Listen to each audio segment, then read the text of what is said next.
네, 안녕하십니까. 세무사빠의 세금 이야기. 오늘 살펴볼 내용은, 어, 주택자금 공제 쪽을 좀 살펴볼 생각이에요.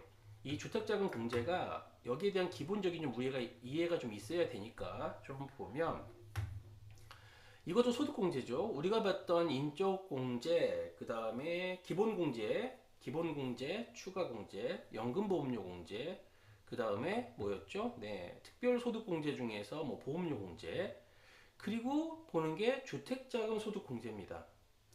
간략하게 정리를 좀 해보면 누구한테 적용하는 거죠? 무주택 세대주로서 근로소득이 있는 거주자가 주택 마련을 위하여 주택 청약저축에 주택 청약 종합저축에 납입한 금액, 주택 임차를 위하여 차입한 전세 보증금의 차입금 원리금 상환액, 주택 구입 시 차입한 장기주택 저장 차입금의 이자 상환액에 대해서는 일정한 금액을 해당 과세 기간의 근로소득 금액에서 공제한다.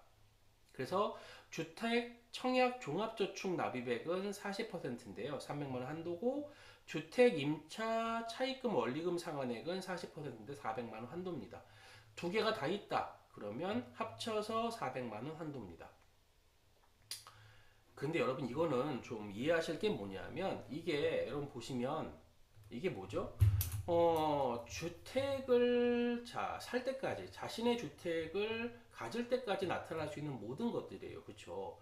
내가 앞으로 주택을 분양받을 수 있으니까 뭐죠? 주택 청약저축을 가입을 합니다. 그리고 지금 전세 등으로 사는데 이 전세금 등이 부족해서 주택 임차 차입금 즉 대출을 받았어요. 그래서 갚고 있어요. 그러다가 드디어 장기 모기지론, 그렇죠? 장기 주택 저당 차입금, 즉 대차입금을 일으켜서 주택을 뭐 한 거예요? 구입한 거예요.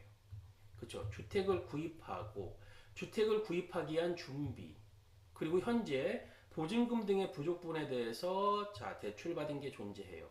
그리고 드디어 주택을 장기주택 저당 차입금에서 구입했어요. 결국 주택을 구입하기 위해서 가는 과정 중에 나올 수 있는 모든 것들에 대한 얘기예요.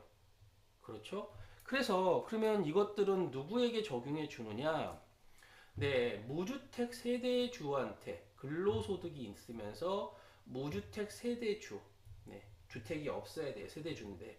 이럴 때 이 부분에 대해서 해주겠다. 그래서 주택 청약 종합저축만 있으면 300 한도, 주택 임차 차입금 원리금 상환액은 400만 원 한도 40% 40%인데 이 두 개가 같이 있으면은 합쳐서 400이에요. 만약에 세 개가 다 있다. 그럴 수 있죠. 한 그 해 연도에 세 개가 다 존재할 수 있어요. 그러면 A, B, C 모두 있다면 400만 원에서 2천만 원까지 한도가 바뀌죠. 자, 장기주택 저당 차입금 이자 상환액은 600에서 2천만 원까지 한도가 있기 때문에 그렇죠. 자, 만기가 15년 이상이고, 고정금리고, 비거치식 분할. 여러분, 거치식이 이자만 내는 거죠. 원금 없이 이자만 내니까 원금 이자 같이 내는 거죠. 비거치식은. 그래서 2천만 원까지 되죠. 이게 만기 15년 이상 고정금리 비거치식 분할 2천만 원이고, 만기 15년인데 고정금리 또는 비거치식 이렇게 되면 1,800.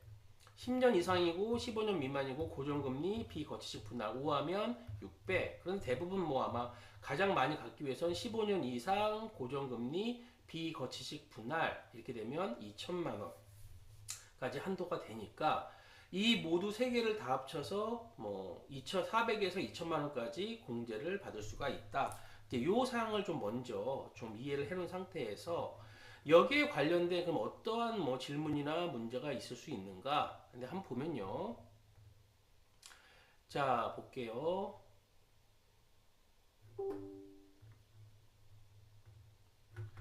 자, 주소지가 다른 별도 세대인 배우자가 주택을 소유하고 있는 경우 본인은 주택 임차 차입금 원리금 상환액의 공제가 가능한가?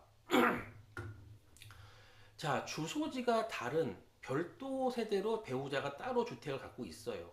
근데 본인은 지금 주소지가 다른 주소지에 있는데 주택이 없다는 거죠. 그러니까 본인은 주택이 없으니까 이게 가능한가? 그죠? 무주택 세대주니까 불가합니다. 과세기간 종료 현재 무주택 세대주가 아니죠. 왜냐하면 배우자는 따로 있어도 항상 동일 세대로 봐요. 배우자는 따로 있어도 뭐로 보기 때문에 동일 세대로 보기 때문에 배우자가 별도로 뭐 주택을 갖고 있다. 이거 적용 불가능합니다. 또 한 가지 또 많이 물어보시는 게 이런 거죠. 오피스텔 주거용으로 구입해서 오피스텔 보면 주거용으로 구입할 수도 있죠. 그래서 대출을 받았다면 이게 장기주택 저당 차입금 이자 상환 공제가 가능한가? 아니요, 가능하지 않습니다. 오피스텔은요, 건축법상 업무용 시설로 적용이 돼 있어서요. 이 적용 대상 주택에 해당하지 않습니다. 아무리 주거용으로 써도. 그래서 오피스텔은 장기주택 저당 차입금 이자 상환의 공제 대상이 아닙니다. 네, 아니니까 잘 좀 기억을 하셔야 될 것 같습니다. 자, 그 다음 또 볼게 주택을 소유한 사람과 차입금을 차입한 사람이 다르다. 그랬을 때 가능한가? 이것도 이제 좀 그럴 수 있죠. 네, 주택을 소유한 사람은 본인이 소유했어요. 본인이 소유했는데 차입금은 누가 했다? 배우자 이름으로 차입을 해온 거죠. 그러면 이게 가능한가? 아니요, 가능하지 않습니다. 기본적으로 불가하다라고 돼 있죠. 그래서 이거를 주택자금 공제에서 장기주택 저당차입금 이자 상환의 공제를 적용받기 위해서는 주택을 소유한 사람과 차입한 사람이 같아야 돼요. 가장 좋죠, 그게. 그리고 만약에 본인과 배우자 공동 소유가 되고요.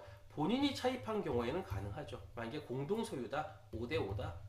근데 그래서 본인과 배우자 공동 소유를 하고 본인이 차입했다. 그렇다면은 공제가 가능합니다. 근데 기본 원칙은 뭐다? 주택을 소유한 사람과 차입한 사람이 같아야 된다. 그래야 장기주택 저당차입금 이자상환의 공제 적용이 가능하다. 자, 이렇게 정리할 수가 있죠.